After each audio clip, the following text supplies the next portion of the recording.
श्यामा राज श्यामा राज श्यामा कहिए, राज श्यामा राज श्यामा राज श्यामा कहिए। जेहि विध राखे धनी तेहि विध रहिए, जेहि विध राखे धनी तेहि विध रहिए। श्री राज जी महाराज के परम पवित्र दरबार में उपस्थित सतत 1 महीना से बीतक कथा श्रवण कर रहे प्राणाधार सुंदर सा जी पिछले महीने में इसी 19 तारीख से बीतक की कथा शुभारंभ हुई थी और आज मैं नहीं चाहता हूं कि बीतक की कथा की पूर्णोक्ति की जाए, विश्राम दिया जाए। सभी सुंदर सा जी की इच्छा को देख करके व्यवस्थापक के तरफ से कथा को विश्राम दिया जा रहा है। और इतने सुंदर साथ मुझे कहाँ मिलना है। पूरे भरे हुए बरामदे पे आगे पीछे जितना लेकर के आए हैं, जेब में पॉकेट में सब लेकर के सामान जाते हैं, कहाँ मिलने वाला है। पर फिर भी जो परंपरा है कि इस दिन से लेके इस दिन तक उसमें एक ही दिन कम रह गया है, पर एडवांस चल रहा है ना आजकल, इसलिए एडवांस चर्चा भी मैं कर लूंगा। राज जी महाराज की असीम कृपा से धामधनी महामती प्राणनाथ जी महाराज श्री 5 पद्मावती पुरी धाम में विराजमान है। उनकी 8 पहर की जो एक उपासनीय सेवा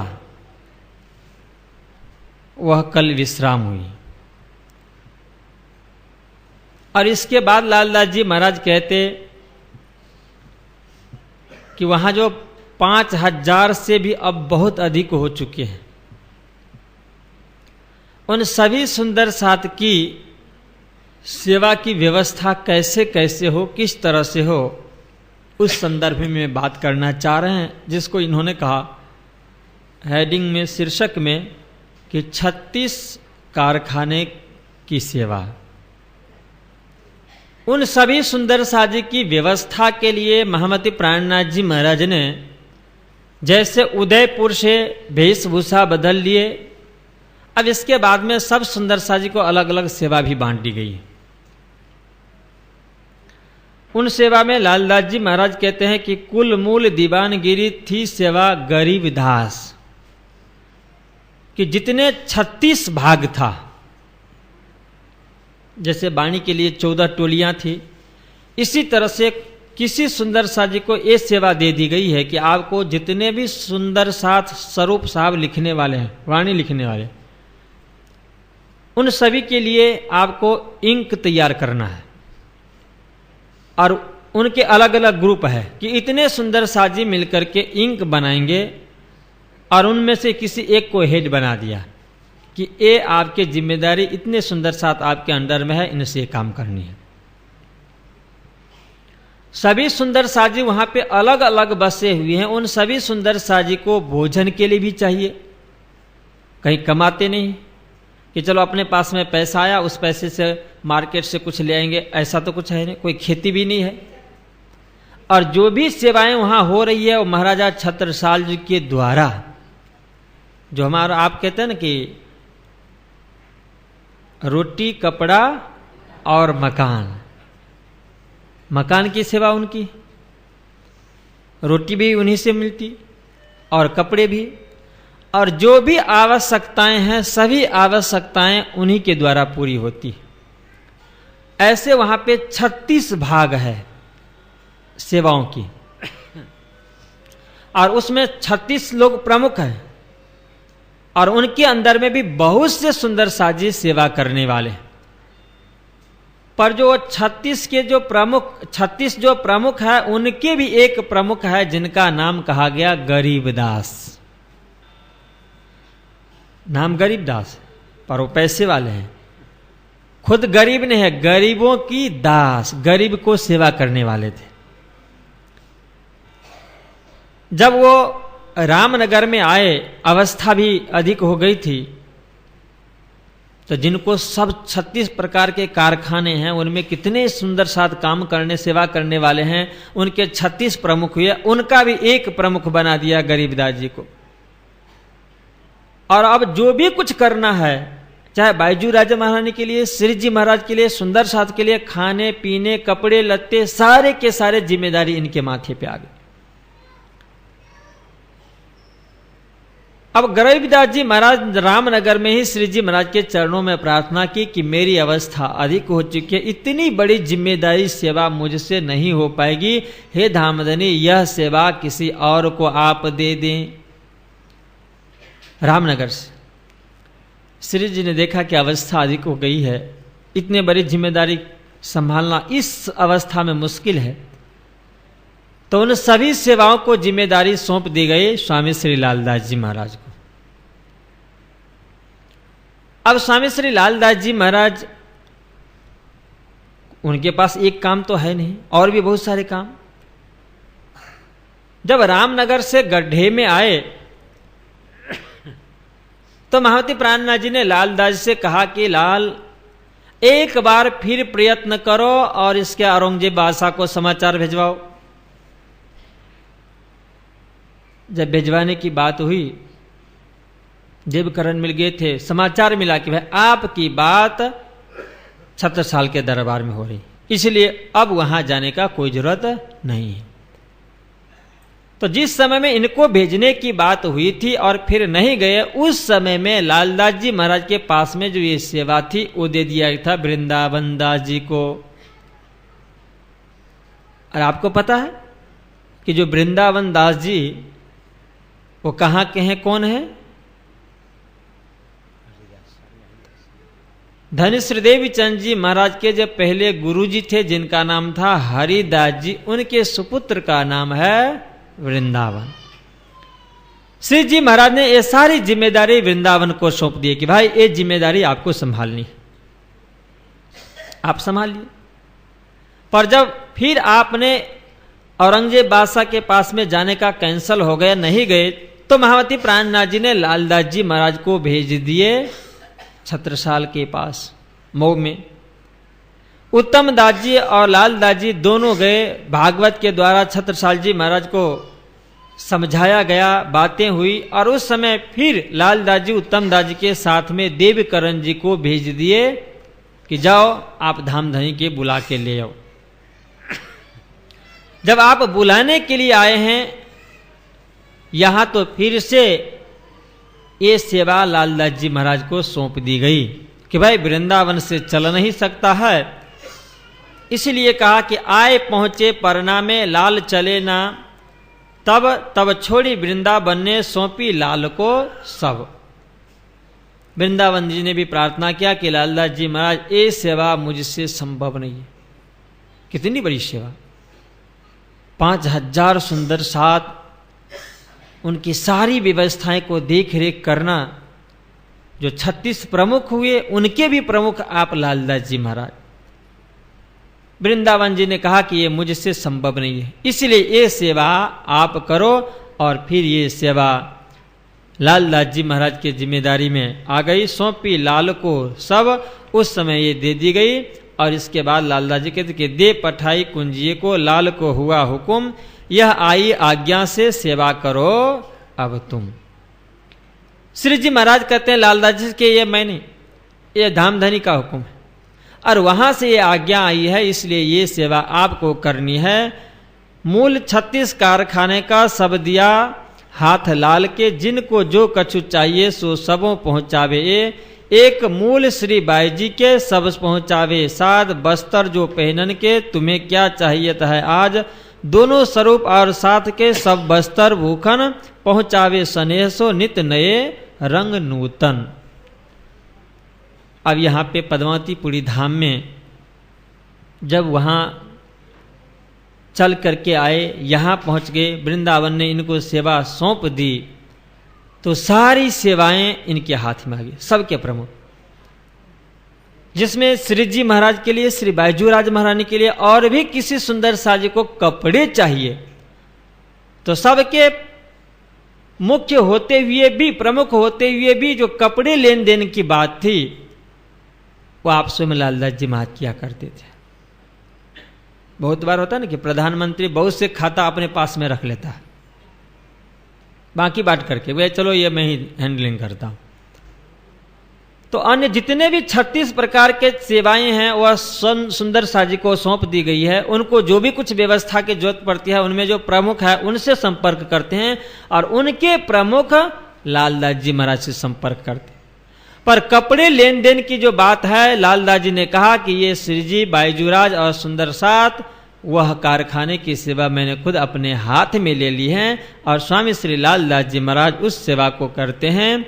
पहुंचावे सनेहसो नित नए रंग नूतन और अनाज सब जात के साग तरकारी सब मेवा मिठाई हरे जिन जो समय चाहिए सब रुई सूत और बासन निर्गुण और सरगुण सब पहुंचावे समय आन आन देवे सयन। जितने भी आवश्यकताएं एक आश्रम में या एक गृहस्थ आश्रम में होता है, ये सारी की सारी आवश्यकताएं वहां भी हुआ करती थी और उन सभी आवश्यकताओं की पूर्ति जो 36 सेवाएं थी उनके माध्यम से वहां हो रही थी। सब्जी बनाने के लिए और जो भी कुछ चाहिए, क्योंकि वहां पे सबके साथ में ही भोजन बनता। हर सुंदर साजी को अलग अलग घर बना है, वहां रहते हैं और श्री जी जैसे आपने सुना था कि जब भोजन के लिए बैठते हैं तो हर सुंदर साथ अपने घर से कटोरी में जो भी कुछ बनाए रहते हैं वो लेके आ जाते हैं और वहाँ पे रखते हैं। बैजूराज महाराज उनको देते हैं। सुंदर साजी देखते हैं कि हमारे कटोरी में से धाम धने लिया, हमारे कटोरी में से भी लिया, खूब प्रसन्न होते। तो ये सारी सेवाएं वहाँ पे चल रही है। हाजिर रहे हजूर में बैठे श्री राज के पास, आगे पीछे ना होए ये सेवा करे खास। और इन सभी सेवाओं को करते हुए भी स्वामी श्री लालदास जी महाराज हमेशा राज्य के पास में रहते।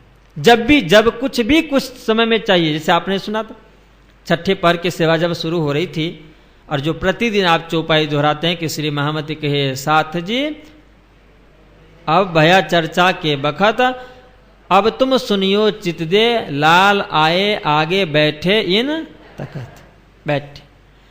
और कोई भी ऐसा प्रहर नहीं कि जिस प्रहर में लालदास जी हदीस और कुरान लेकर के उत्तम दाजी के साथ नहीं, केशव दाजी के साथ नहीं बैठते हो, हमेशा रहते। और इसके बाद में भी सभी सेवाओं के प्रमुख उनको बना दिया गया, वो भी आप सेवा करते हैं।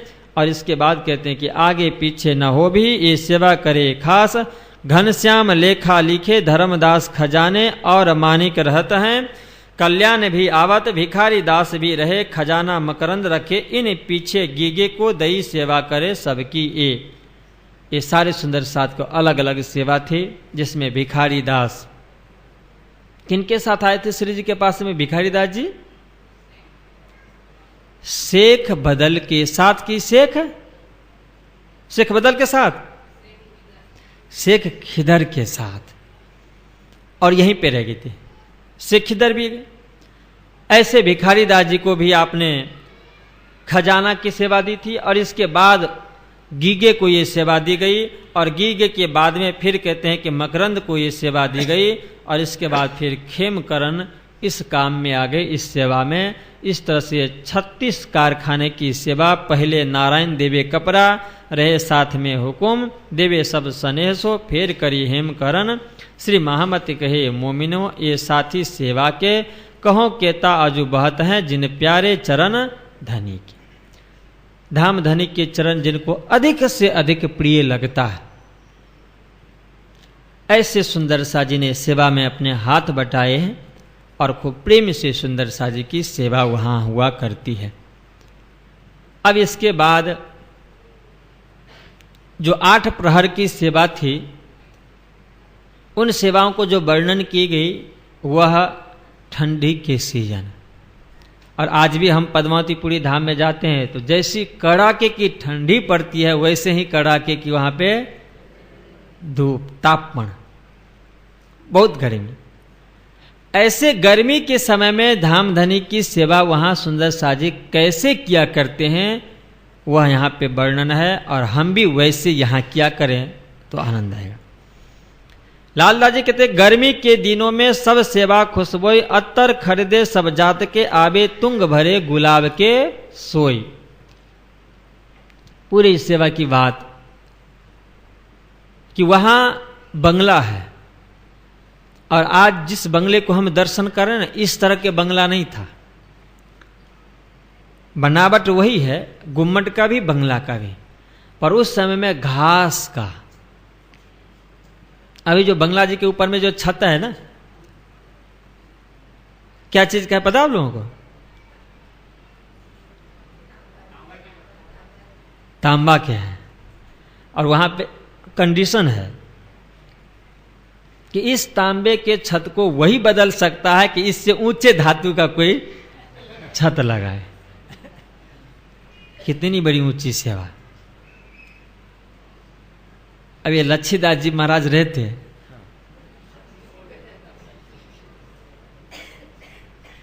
तो सोने चांदी के कौन कहे, सोने के लगा दिए। वो तो ठीक है कि वो तांबा है इसलिए है, और चांदी और सोना रहता तो कुछ भी नहीं होता, सरकार ले लेते। और जब हम आप दर्शन करने के लिए जाते ना, जैसे आज मथुरा वृंदावन क्या कहते हैं, अयोध्या में है, बनारस में है, मथुरा में है, जो पूरे चेक करते हैं, इसके बाद में जाने देते हैं। कितनी बड़ी कृपा। उस समय जो घास के बंगले बने हुए थे, तो गर्मी भी भयंकर वहां, तो वहां कुछ जो पन्ना के आसपास के सुंदर साथ थे, जो ये सारे काम जानते थे उस तरफ, वे सुंदर साथ भी बहुत आए हैं। तो कहीं से बांस काट के ले आए, कहीं से घास ले आओ, इसके बाद में खस की टटिया बनाते थे। खस से तो खबर ना, अभी तो एसी का बहुत हो गया है। तो मैंने देखा कि पहले जो लोग कार वगैरह चलाया करते थे, तो उसके ऊपर में वो टटिया डाल देते थे, और गुलाब जल को उसको छिड़कते थे, ठंडी ठंडी हवा आती थी। ऐसे ही गर्मी के समय में श्री जी महाराज बंगले में आराम से बैठे, सुंदर सा जी भी आराम से बैठे, गर्मी जरा भी न लगे, ये सारी व्यवस्था वहां पे थी उस समय। पूरे बंगले को उस खस के टकिया से घेर करके खड़ा कर देते, और फिर वो गुलाब जल का बोतल भरा हुआ रहता था, पहले चारों तरफ पानी से छिड़कते थे। दिन में 2 बार 4 बार जितनी आवश्यकता हो खूब पानी छिड़का जाता था, और इसके बाद में वो गुलाब का बोतल से छिड़क दिया जाता था, और बैठते थे, और सुंदर चर्चा हुआ करती थी। सभी सुंदर साजी प्रेम से बैठते, और वहां पे चर्चा हुआ करती थी। वही कहते हैं कि बंगले के बीच में सब सेवा करे समान, काम बढ़े का पड़े रहे मोहन हीरा मन, सुत्री डोरी ल्यावन को बुल चंद मोहन, बांस कमची ल्यावत पूर्वीय खोज ऊपर, समारने बांसों को जग्गू बिरजू बुलावने पर। ये सारे सुंदर साथ, एक जो इधर धाम के हैं, और दूसरे ये सारे काम करने वाले जो बांस कट के ले आते थे, फिर उसको बारीक बारीक बनाते, फिर टटिया बनाते, इसके बाद खड़ा करते, ये सारे जो सुंदर साथ करते थे, उनको कह दिए कि भाई ये पूरब से आए हैं, इसलिए पूर्विया है। और यहां बाकी कौन गए थे, कहां से पता है? बाकी जो गुजरात से गए थे, ये सब पश्चिम। इसलिए इन लोगों ने कहा कि ये जो पूरब से आए हैं, रामनगर गड्ढे से आसपास से, उन सबको कह दिया कि ये पूर्विया है, और उनको अलग दे दिए रहने की व्यवस्था। 2 भाग है, रोड से उस तरफ जितने भी है ना, ये सब पूर्विया। तो ऐसे जो वहां पे पूर्विया सुंदर साथ, ये सारे सुंदर साथ वहां पे गर्मी के समय में आप धामधनी की सेवा और सुंदर साज की सेवा में लगे रहते थे। जल छिटकत सब बंगले, उठाई सब बिछौने, इन आयत खां भगवान, गंगा राम सेवे इन समय। ये सारे, क्योंकि बहुत से मुसलमान सुंदर साथ भी थे, तो ये सारे सुंदर साथ वहां पे लगे रहते थे, और बहुत प्रेम से वहां पे सेवा हुआ करती थी। शंकर हाथ में रहता है हमेशा ही बिजने। और इसके बाद बहुत से ऐसे सुंदर साथ जो हमेशा पंखा अपने हाथ में रखते थे, और श्री जी के पास में ही रहते थे, कि एक क्षण भी उनको बिना पंखे की हवा से नहीं रहना है। यहाँ पे खस की टटिया लगी है, पानी छिड़का हुआ है, ठंडा है, और इसके बाद पंखा जब झेलते हैं तो उसमें से ठंडी ठंडी हवा निकल रही है, मधुर मधुर वातावरण वहाँ ऐसे में धाम धनी की वहाँ पे गर्मी के समय में सेवा की जाती थी। अंतर इतना ही है गर्मी और ठंडी में, यही। और बाकी जो परंपरा है सुबह 6 से लेकर के और प्रातः काल 6 बजे तक का, जो प्रथम पहर से लेकर के 8 पहर तक की सब वैसी की वैसी वहाँ पे सेवा है। गंगादास जी गंगाराम और ये जो बिहारी दास और साथी भी सेवन के, खड़े रहे सदा सन्मुख, जिनो सुख लिया इन समय कहिया न जाए मुख, इन सेवा मिने पहले रहते हैं निर्मल दास, ता पीछे प्रेमदास ने सेवा करे जो खास। ये सारे सुंदर साथ वहाँ पे सेवा करते। गोविंद दास सुरती मगन सेवत सर्व अंग, जमुना मानिक इन समय रहे हजूर सेवा में, राम बाई आखर में ये सब हुई बल्लभ से। ये सारे सुंदर साथ पंखे डुलाने की सेवा में वहाँ पे रहते थे। हकीकत खां भेजत हैं गुलाब के शीशे, छिड़कत हैं सब सेज पर, गंगाराम इन समय जब वो गुलाब के शीशे भर करके भेजते, गंगाराम सभी जगह छिड़कते थे। ये सारी सेवा वहाँ पे हो रही है। लालदास जी कहते हैं कि मावजी भाई मस्कत से आए पोरबंदर से, सेवा अनार राखवे की और पत्र लिखने की सेवा में, अनार रखने की और पत्र लिखने की सेवा में ये मावजी भाई है, जिनको सिराज जी महाराज ने बहुत सुंदर प्रसाद भेंट किया था मस्कत बंदर में। इसके बाद अब स्वामी श्री लालदास जी महाराज पूरी बीतक लिख लिए। और इसके बाद वो कहते हैं कि आस बाई इन समय लागत हैं चरण, श्रीराज हित कर बुलावत प्रसन्न हुई के मन। अब उन्होंने अब तक नाम दिया था, अब यहाँ पे जो अपनी वासना है उस वासना का नाम दे करके कहते कि आस बाई इन समय लागत हैं चरण, श्रीराज हित कर बुलावत प्रसन्न हुई के मन। ये सारी सेवाएं हो गई। उस समय में लालदास जी महाराज आसबाई की आत्मा बन करके धामधनी के चरणों में प्रणाम करते हैं और श्रीराज जी महाराज बहुत प्रसन्नता के साथ में उनको अपने पास में बुला लिए। और बुलाने के बाद में जो भी कुछ उनको भेंट मिला उसी भेंट का प्रसाद यह स्वामी श्री लालदास जी महाराज कृत वितक है। और अंतिम चौपाई है कि श्री महामती कहे सय्यन, पर ये चौपाई मैं तब पाठ करूंगा कि इससे पूर्व बिल्कुल 1 महीने तक हम लोगों ने जो भविष्य पुराण में राजा कहे जुगचार वचन जो है व्यास के ताको करो विचार, संक्षेप में एक बार फिर सुन लें। हम लोग कहते हैं कि अंत भला तो सब भला। आज वितक कथा की पूर्णावती का समय लगभग आ चुका है और आप सारे सुंदर साथ खूब खुश होंगे। क्यों खुश होंगे? कि बीतक श्रवण करके बिल्कुल हमारा जो एक उद्देश्य था वो हो गया, घड़ा भड़ गया। अब उस घड़े को थोड़ा सा हिला डुला करके इधर उधर करेंगे और उसमें एक दवा डालेंगे जिससे वो बराबर पच जाए। और वह मैं आपको ऐसे हमारे व्यवस्थापक गण की बहुत से क्या क्या प्रोग्राम लिखा हुआ है, पर फिर भी मैं समय लेकर के एक बार 3 स्वरूप की बीतक जो महामती लालदास जी ने कहा वो आपको संक्षेप में निवेदन करना चाहूंगा। बोलो श्री प्राणनाथ प्यारे की जय।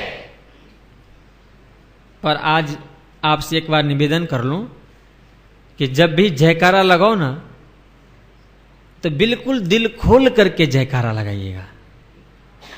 और यदि आपने जयकारा नहीं लगाई दिल खोल के तो जो मैं कहना चाहूंगा वो आवाज शायद मैं निकालना चाहूंगा फिर भी वो आवाज न निकले तो मेरा दोष नहीं इसमें।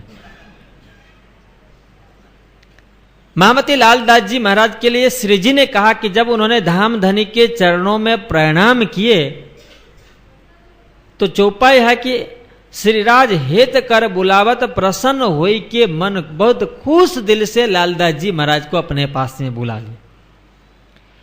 धन श्रीदेव चंद जी महाराज के पास जब श्री जी महाराज गए चरणों में प्रणाम किए तो प्रणाम के साथ उन आत्मा को पहचान करके अपने पास में एकांत में बुला के ले गए थे कि नहीं लगे? और उस समय उन्होंने जो भी देना था सब दे दिया। और उसी दिन से बिहारी जी महाराज उनके पीछे पड़ गए, उसी दिन से, और अंत तक रहा। पर यहां वो चीज नहीं है। यहां जो सुंदर साथ है वो जागृत हो गए, दृष्टि मिल गई है, सुंदर साथ को पहचानते हैं, वो वाहिदत में है। इसलिए लालदास जी महाराज को बुला करके अब जो कुछ काम करवाना होगा आप धामधनी करेंगे। क्यों? यहां भी हो सकता था, छत्रसाल जी को बहुत चाहते थे, पर वो नहीं। अब यहां पे धामधनी लालदास जी को बुला करके जब दे रहे हैं तो छत्रसाल जी भी जागृत है। और ये तो परंपरा क्या है? शिष्य परंपरा है। धनिश्रीदेव चंद जी महाराज और बिहारी जी का क्या परंपरा? पिता पुत्र की परंपरा थी, और यहां पे शिष्य परंपरा है। इसीलिए हमारा यह जो संप्रदाय, कोई भी धर्म और संप्रदाय होता है, वह धर्म और संप्रदाय नाद होता है, शिष्य परंपरा से होता है, और उसी शिष्य परंपरा के माध्यम से ही आगे विकास हो पाता है। गृहस्थ परंपरा से कभी नहीं, कभी संभव नहीं। और इसलिए कबीर ने एक बात कही है, बहुत अच्छी बात, कि जाको गुरु है गृही, गृही चेला होई। तो वो आगे लिखते हैं कि कीच कीच को धोबते साफ न हुआ कोई, कि जिसके चेला और गुरु दोनों गृहस्थ आश्रम का हो, उनके लिए कबीर ने कहा। क्योंकि कबीर की वाणी जो है ना, अनुभव की वाणी है, कहीं पढ़ा नहीं था। कबीर के लिए खुद कबीर ने कहा कि मसी कागज छुयो नहीं, कलम गयो नहीं हाथ। जिंदगी में उन्होंने इंक को, कागज को छुआ नहीं, और कलम भी हाथ में नहीं लिया। पर चारों युगों की बात कबीर ने विस्तार कर दिया। आज अपने भारतीय संस्कृति में जितनी कबीर के फिलोसॉफी के ऊपर में लोगों ने डॉक्टरेट किया है, उतने गीता के ऊपर में, भागवत के ऊपर में, उपनिषद के ऊपर में भी किसी ने नहीं किया। गीता बहुत लोकप्रिय है, पर जितने डॉक्टरेट ग्रंथ कबीर की वाणी के ऊपर में है, उतने किसी के नहीं। और कबीर ने वेद उपनिषद के गहनतम बात को उन्होंने स्पष्ट की है। ऐसे कबीर अनुभव से कहते हैं, जो उनको अनुभूति हुआ, क्योंकि उनको परमात्मा ने भेजा था, पंचवासना में से एक है। इसलिए उन्होंने कहा कि ये जो परंपरा है, जो बिंद की परंपरा, इस बिंद की परंपरा से किसी को मुक्ति मिलती नहीं है। इसलिए उन्होंने कहा कि कीच कीच को धोबते, जो कीचड़ लग गया हो ना पाँव में, कादो, અને પછી ફરી તમે કાદોથી એમને સાફ કરો तो साफ था। इसीलिए उन्होंने कहा कि यदि मुक्ति पाना हो, इस संसार रूपी बंधन से अलग हो जाना हो, तो जो संसार से अलग हो गया है, इसलिए सीजन का कि मैं तो बिगड़िया विश्व छे बिछोड़िया, ऐसे। और जो संसार से, परिवार से, समाज से अलग हो जाता है ना, उसको सब कहते हैं कि ये बाबा हो गए। इसलिए संत ने कहा कि यदि गृहस्थ आश्रम के गुरु भी हो और शिष्य भी हो, तो चाहे उसको परमात्मा कितना भी क्यों न दिया हो, पर उसमें हमेशा शिष्य के प्रति उनको लेने की भावना होगी, लेने की भावना। कितना भरते जाओ, पर उसका कोई और छोड़ नहीं। पर जब उससे ऊपर उठ जाता है, गृहस्थ आश्रम में रह करके भी संत बना जाता है, पर ये विचार के संत होते हैं, मन के परिवर्तन हो जाना। और नहीं तो गुरु भी और शिष्य भी दोनों एक ही में है, तो कहते हैं कि कीच कीच को धोबते, कीचड़ से कीचड़ को धोते रहोगे तो कभी कीचड़ साफ होने वाला। इसी तरह से यदि गृहस्थ आश्रम के गुरु मान करके शिष्य भी उसी को अनुकरण करते हैं, तो उनको भी मुक्ति मिलना असंभव हो जाता। और धामधनी ने अब अपनी इस परंपरा को न किसी परिवार के लोगों को, न किसी अन्य व्यक्ति को, पर जिनके अंदर में धामधनी है, जिनके लिए उन्होंने कहा था कि ये बसरी स्वरूप बरारब में आए थे, उनको उन्होंने अपनी सत्ता दे करके उनसे ये सारे बीतक की कथा लिखवाए हैं। और वह स्वामी श्री लालदास जी महाराज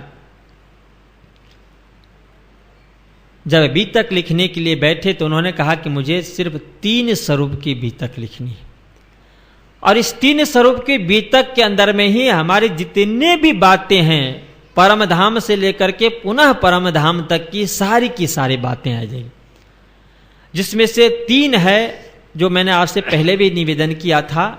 अब निर्देश करूंगा कि यहां 3 से सवाल 3 नाम नहीं बल्कि 3 जो शक्ति, उस 2 स्वरूप जो प्रकट दिख रहा है। जैसे इलाहाबाद आप जाएं तो गंगा और जमुना ये 2 ही धारा दिखेगी, पर वहां क्या कहा जाता है? त्रिवेणी संगम। संगम का मतलब मिलाप, पर कितने मिले हुए वहां पे? 3। या तो त्रिवेणी संगम गलत होगा, और या नहीं तो फिर यदि 3 है तो कहीं नहीं कहीं वो होगा। तो जो 2, एक गंगा है एक जमुना है, गंगा और जमुना के बीच में सरस्वती का निवास है। सरस्वती ज्ञान रूप है, वह है उसके अंदर, दोनों के बीच में, जिससे दोनों अपने अपने अनुरूप चल रहा है। न गंगा जमुना में आती है, न जमुना गंगा में जाती है। इस दोनों को नियम बना करके नियमबद्ध चलाने का काम कौन कर रही है? सरस्वती। इसलिए वहां पे माना गया कि त्रिवेणी संगम। इसी तरह से इस वाणी के अंदर में, वीतक के अंदर में स्वरूप दिख रहे हैं कितने? 2। कौन कौन से स्वरूप? जिनका नाम है धनश्री देवचंद जी महाराज और दूसरे का नाम है प्राणनाथ।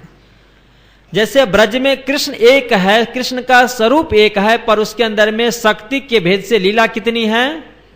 3 है, पर वहां एक ही दिख रहा है ना। इसी तरह से यहां पे स्वरूप दिख रहे हैं हमें 2, और उसके अंदर में लीला हो रही है 3 की। पर एक चीज आप ध्यान रखेंगे कि सरस्वती की तरह कैसे नियमबद्ध करके उनको ले जा रहे हैं।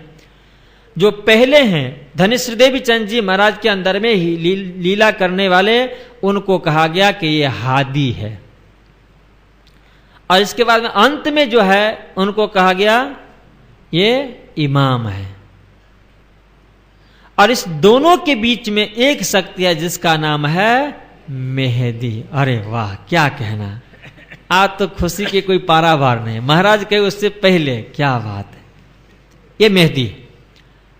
और मेहदी के स्वरूप मैंने आपसे उस समय में कहने वाला था, और नहीं इसलिए नहीं कहा क्योंकि कब जब आप सभी को पूछा जाता है और आप नहीं कहते हैं ना, तो फिर मेरी आवाज बंद हो जाती वहां पे कि ये सुंदर साजी बिल्कुल नहीं चाहता अभी।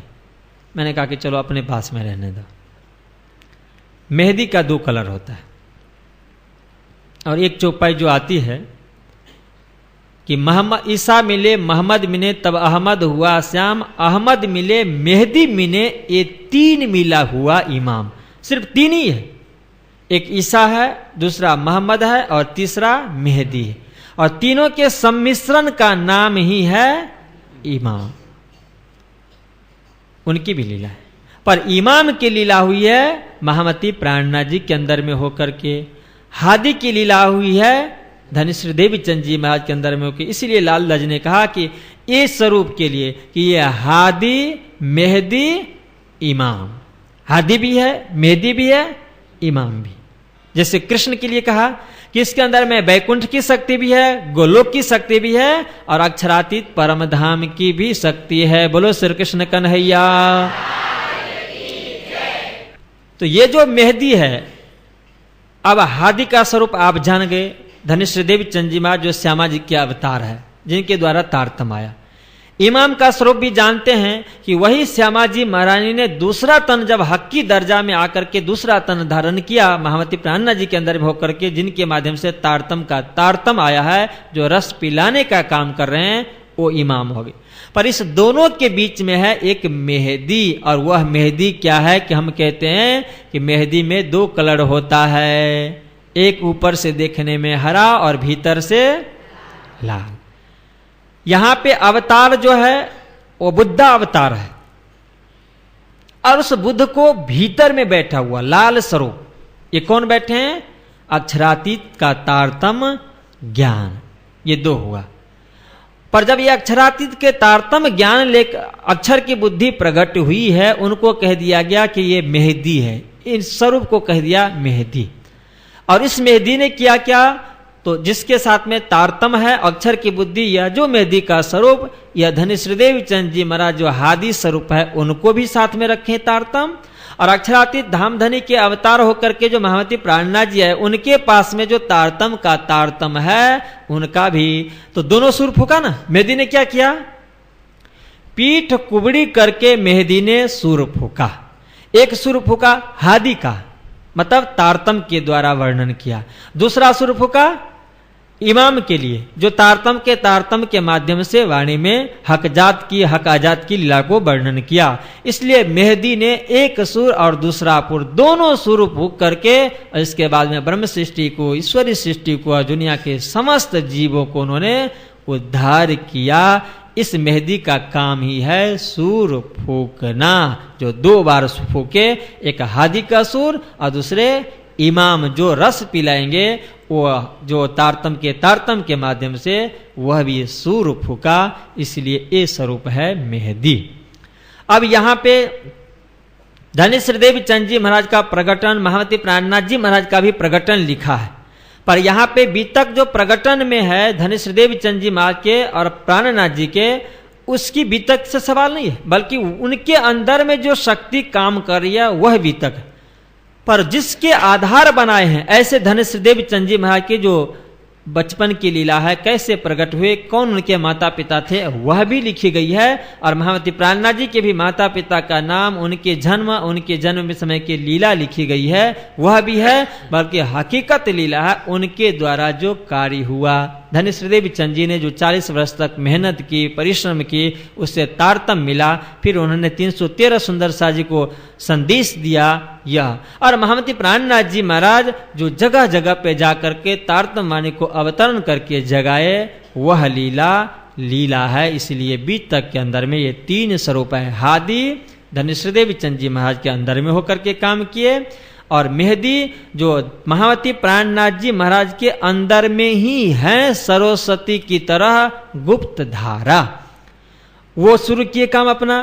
जो हबसा में वाणी प्रकट हुआ, यहां भी वाणी प्रकट हुई। इस तरह के जो वाणी प्रकटन की लीला है वह मेहदी कर रही, और उस वाणी को प्रकटन करने के बाद में जो चर्चा करके सुनाया जा रहा है वह काम कर रहे हैं इमाम। इसीलिए स्वामी श्री लालदास जी और वाणी कहती है कि ये जो ईसा मिले मोहम्मद मिले तब अहमद हुआ श्याम, कि ईसा स्वरूप जब मोहम्मद में आ गई, तो ईसा का मतलब ईसा का जो ज्ञान था उस ज्ञान में ईसा मिले, मोहम्मद मिले, ईसा मिले। तो जो मोहम्मद के जो कुरान का ज्ञान है वह धनिश्रीदेव चंद जी महाराज का ज्ञान जो मेहराज ठाकुर के अंदर में कहाँ पे मेरता में है, उसमें आ जाकर के मोहम्मद का ज्ञान जब कुरान मिल गया तो उनकी उपाधि क्या होगी, दोनों के सम्मिश्रण का अहमद। किसको अहमद का उपाधि हुई, तो अहमद हुआ श्याम। तो यह श्याम कोई अलग नहीं है, श्याम वही है कि जो धनिश्रीदेव चंद जी महाराज के अंदर में आकर के आवेश बैठा हुआ है, वही है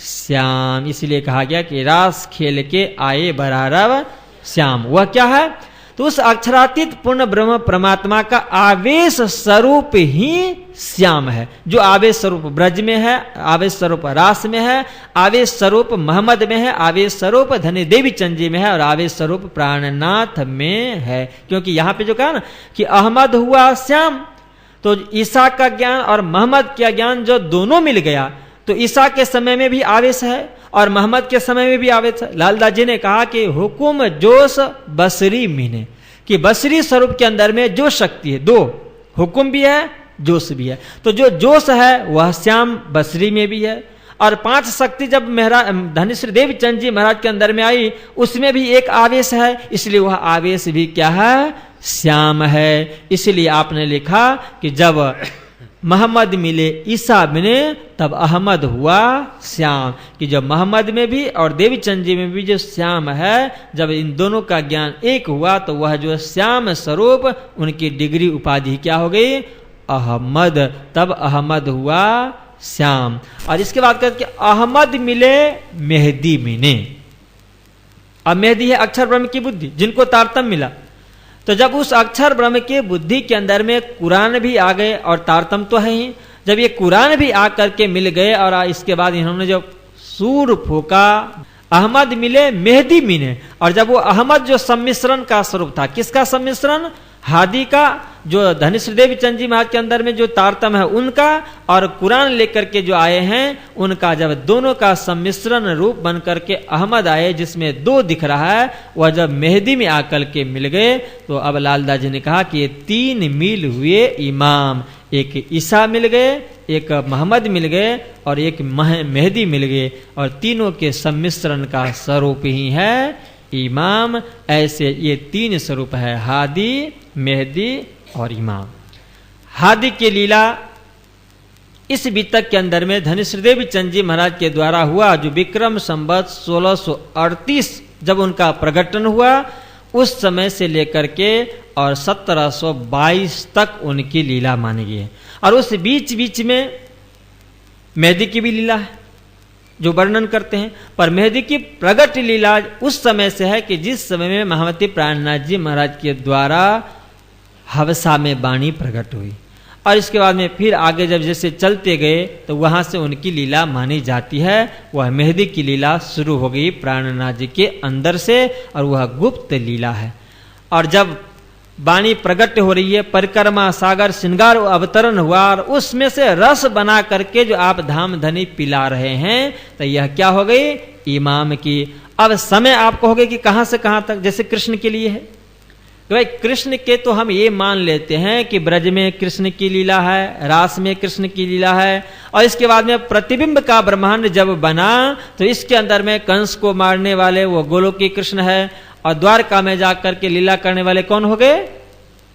विष्णु कृष्ण।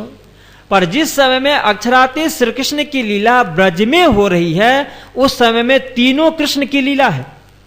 तीनों कृष्ण की एक ही नाम है, एक ही स्वरूप है, पर उस 11 वर्ष और 52 दिन के अंदर में तीनों कृष्ण की लीला है।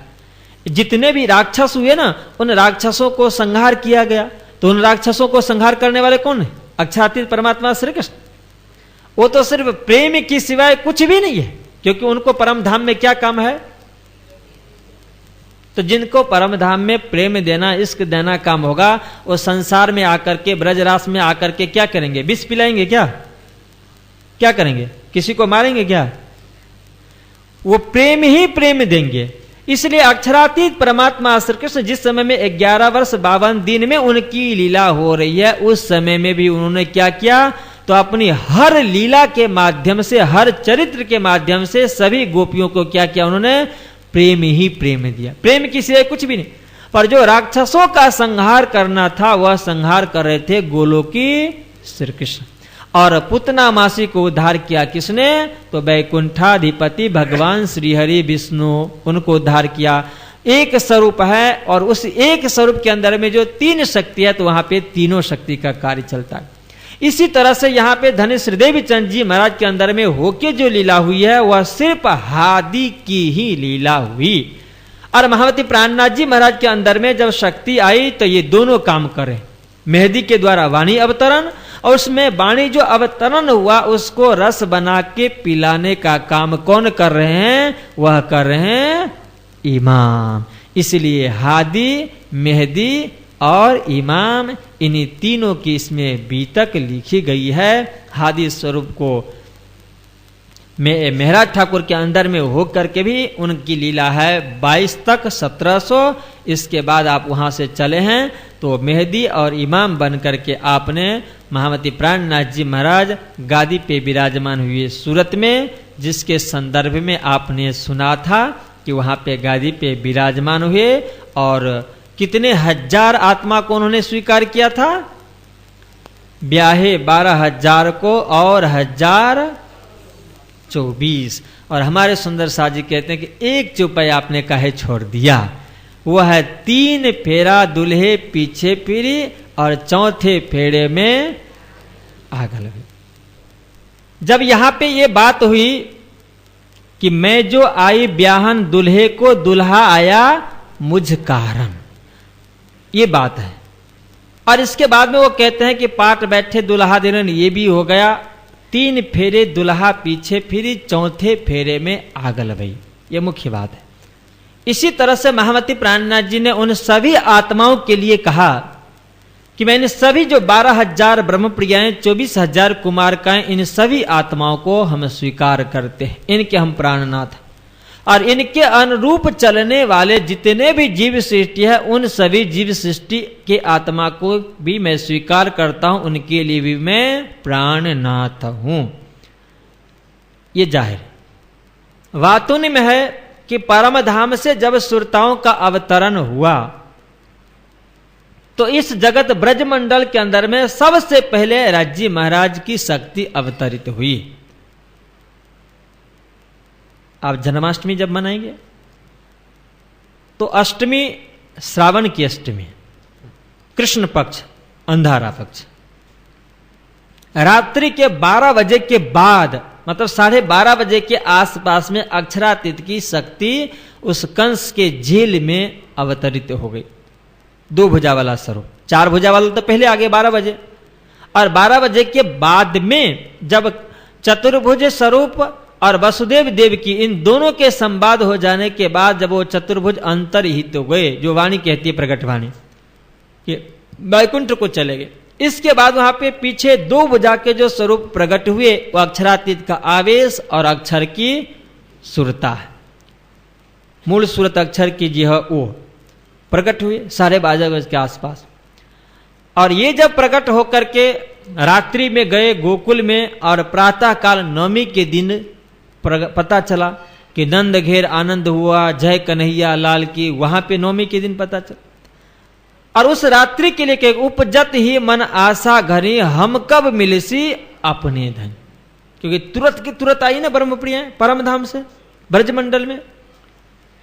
जैसे वहां पे वो प्रकट हुई तो अभी परम धाम से वह सुरता किसी भी आत्मा पे बैठी है। वैसे पवित्र निर्मल आत्मा गोलोक धाम की सखियां वहां पे जाकर के विराज बैठी हुई है, उनके ऊपर में जाके जैसे बैठी तो उनको इच्छा हो गई कि वो हम कब मिलसी अपने धनी, कब राजी से मिलो, कब मिलो ये।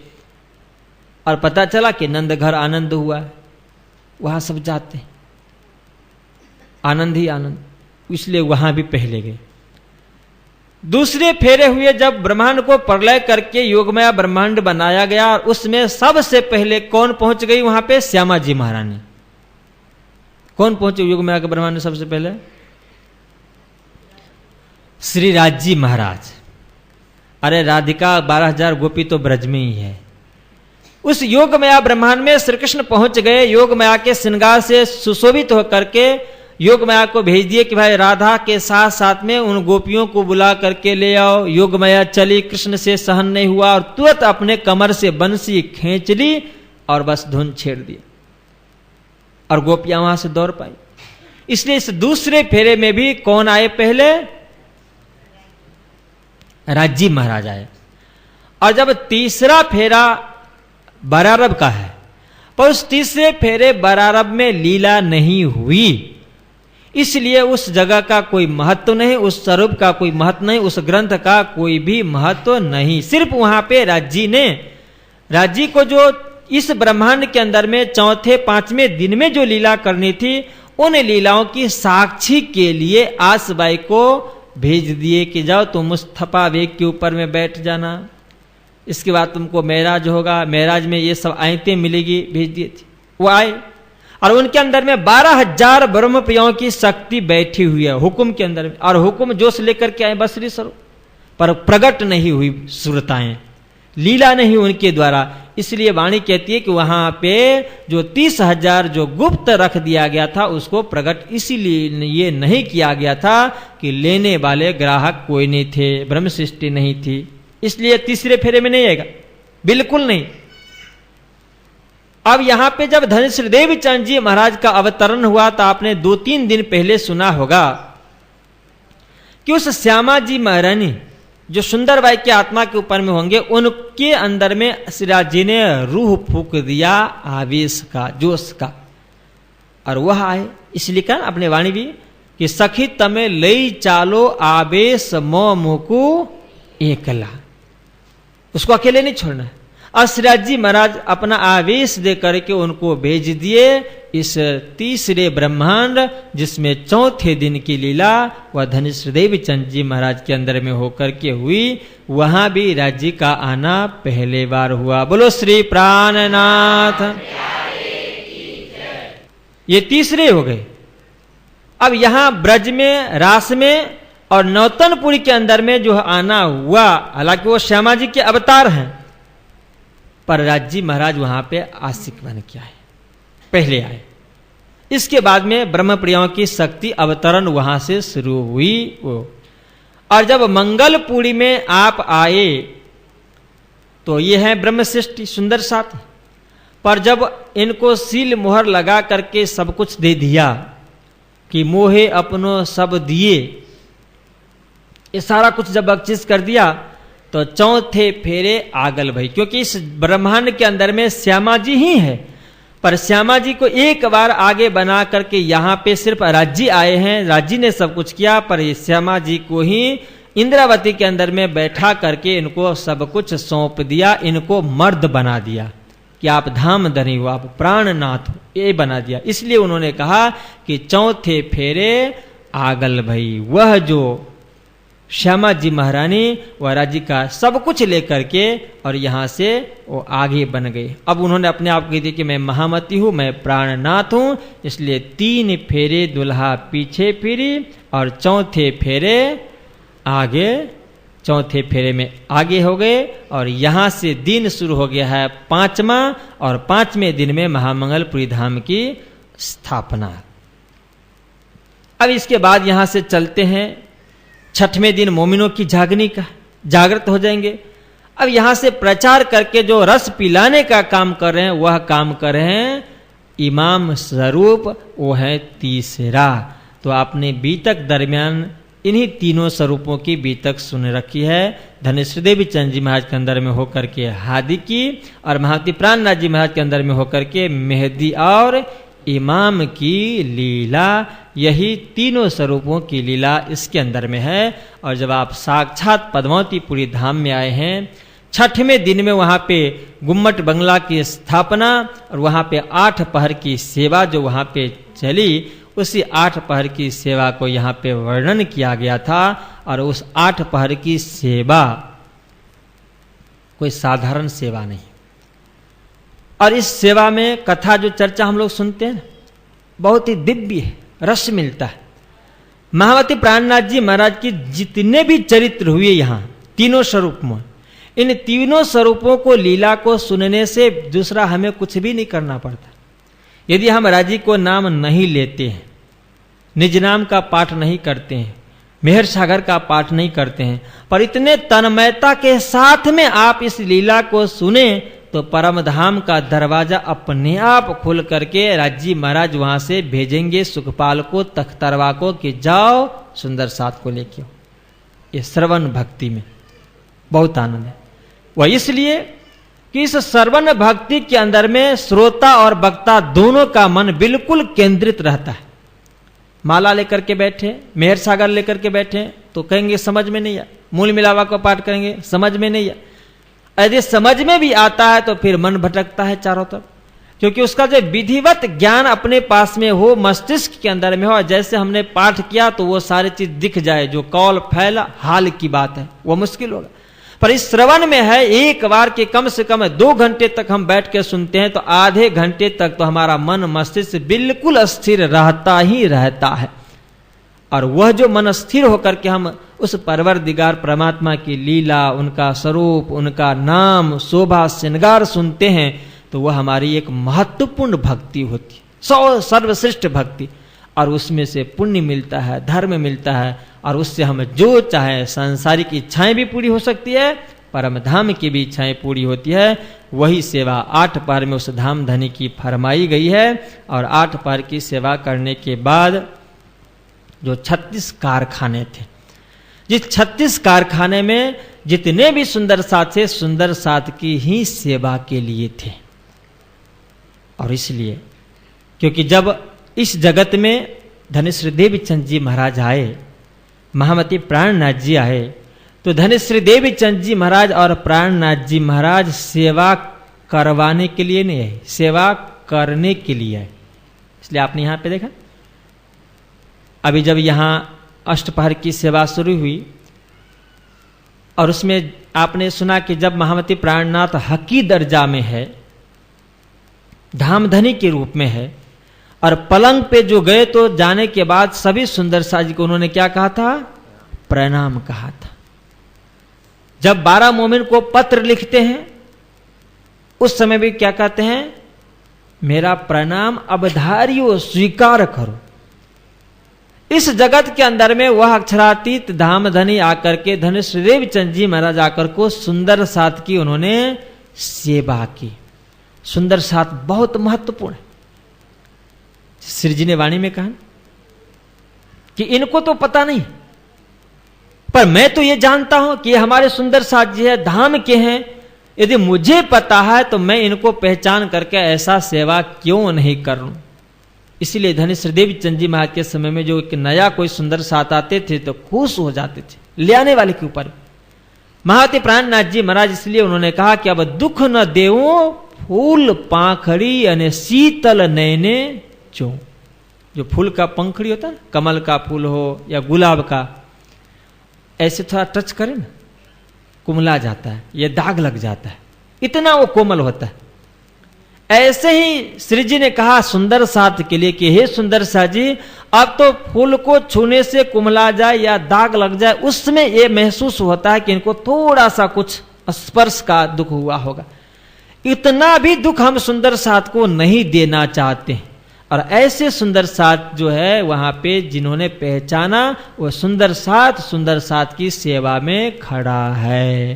तो हमें भी यह होना चाहिए कि हम यहाँ पे जितने बैठे हैं हर सुंदर साथ, और वह एक वाहिदत की भावना आनी चाहिए हमने।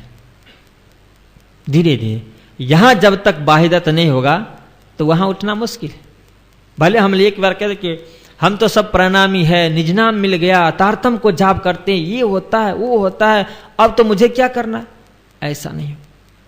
जब तक हमारे पास में संपत्ति है तो संपत्ति से हम सुखी नहीं, संपत्ति से हम पैसे वाले नहीं। संपत्ति से सुखी हम तब होते हैं कि जब उस संपत्ति को हम उपभोग करें। घर में खाने का खूब पदार्थ रखा हो, 56 प्रकार के भोजन बना करके रख दिए, और हाथ उठा करके मुख में नहीं जा रहा है तो भूख मिट जाएगी क्या? भोजन हो जाएगा? नहीं होगा। इसी तरह से हम प्रणामी है, हमारे पास में तारतम है, परम धाम का ज्ञान है, पर उस ज्ञान को जब तक हम अपने हाल में नहीं उतार लेते हैं, कौल फैल हाल में नहीं ले जाते, कथनी से करनी, करनी से रहनी में नहीं उतार लेते हैं, तब तक यह वाणी हमें कुछ नहीं दे पाती, कुछ भी नहीं। इसलिए महामती प्राणनाथ जी भी इस सुंदर साजी को लेकर के हमेशा सेवा का ही काम किया, हमेशा सेवा के लिए। यदि किसी को महंत बना दिया जाए, किसी को ट्रस्टी बना दिया जाए, किसी को महाराज बना दिया जाए, कोई संत बन गए, इसका मतलब नहीं संत ने बनाया क्या? समाज ने। महाराज बनाए किसने? समाज ने। ट्रस्टी बनाए किसने? समाज ने। किस लिए बनाया? कि समाज की सेवा हो। और यदि वो महंत बन करके, महाराज बन करके सुंदर साथ की सेवा करते हैं तो राज्य महाराज और भी अधिक देते हैं। इसलिए सुंदर साथ में भी जिनको राज्य ने कृपा की है, कुछ भक्ति, कुछ ज्ञान दिया है, कुछ पहचान दिया है, तो ऐसे सुंदर साथ भी यदि सुंदर साथ की सेवा करते हैं तो उनका जीवन धन्य बन जाता है। इसलिए वहाँ पे ये सारे लालदास जी महाराज जो 36 कारखाने बने थे, उनमें 36 के भी प्रमुख आप थे, और फिर भी श्री जी महाराज की सेवा में हर जगह व्यापक थे। क्योंकि जब प्रभु की कृपा हो जाती, राज्य महाराज की कृपा हो जाती, तो कहा जाता है कि भक्त के मन पे भगवान चलते हैं। कब? कि जब भक्त भगवान को अपने बस में कर लेता है तब। स्वामी श्री लालदास जी महाराज को श्री जी ने बुला करके अपने पास में रखा और इतना आशीर्वाद दिया, इतना आशीर्वाद दिया है कि हर सुंदर साथ की सेवा करते हुए भी आप श्री जी महाराज के पास में रह करके सेवा कर रहे हैं। सुंदर साथ की सेवा ही राज्य की सेवा है, और राज्य ने हमें यही आदेश दिया है कि सुंदर साथ की सेवा करके उनको जगा करके परम धाम ले आए। नहीं तो जो सारे दुनिया को देने वाले ऐसे परमात्मा, ऐसे राज्य को हम क्या दे पाएं जिन्होंने सारी दुनिया को दिया है, जो सारे दुनिया की सेवा करने के लिए आए, उनको हम क्या कर पाते हैं। पर जब राज्य की कृपा हो जाती है तो राज्य सेलेक्ट कर लेते हैं। जो मेहर सागर में आपने सुना था, हुक्म में ले लिया तो राज्य उनको सौंप देते हैं कि आपको मैंने ये सेवा दी है। तो सुंदर साथ क्या करते हैं, उनको महत्ता देते हैं, उनकी प्रशंसा करते, उनको प्रतिष्ठा देते, उनके आदर और सत्कार और सम्मान करते। किनको? कि जिनको राजी ने अपना लिया। सुंदर साथ में उनको बुजुर्ग बना दिया, उनको ट्रस्टी बना दिया, उनको महाराज बना दिया। राजी ने सिलेक्ट किया है किस लिए? सुंदर साथ की सेवा के लिए। इसलिए हम साधु संत हो या सुंदर साथ के आगेवान हो तो सुंदर साथ की ही सेवा हमारी राज्य की सेवा स्वीकार होगी और उसमें भी हम उसी में ही हमारा जीवन धन्य धन बनेगा। ऐसे लालदास जी महाराज को श्री प्राणनाथ जी महाराज ने अपने पास में बुला करके और इसके बाद में आपने कहा कि महामती कहे ये सैयन को ए सेवा के कहे साथ, यहाँ ते ही खड़े रहे जाके धनिये पकड़े। इस सेवा में वही सुंदर साथ शामिल है जिनको धाम धनी ने सिलेक्ट कर लिया है, हुक्म में ले लिया है। ऐसे सुंदर साथ यहाँ पे खड़े हैं। बोलो श्री प्राणनाथ प्यारे की जय, बोलो श्री प्राणनाथ प्यारे की, श्री कृष्ण कन्हैया लाल की, सदगुरु महाराज की, श्री बायजूराज महारानी की, महाराजा छत्रसाल की, स्वामी श्री लालदास जी महाराज की, स्वामी श्री लालदास जी महाराज की, स्वामी श्री लालदास जी महाराज की, स्वामी श्री लालदास जी महाराज की, स्वामी श्री लालदास जी महाराज की, सर्व सुंदर साथ की।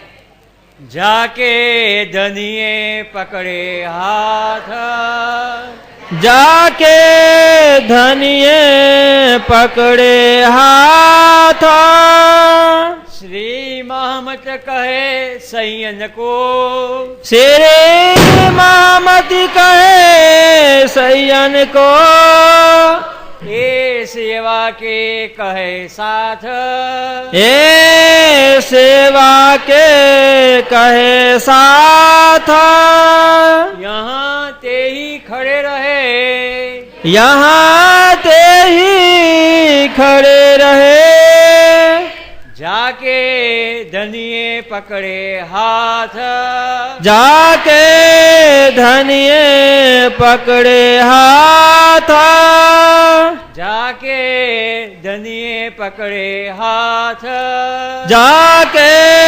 धनिये पकड़े हाथ। बोलो श्री प्राणनाथ प्यारे की, बोले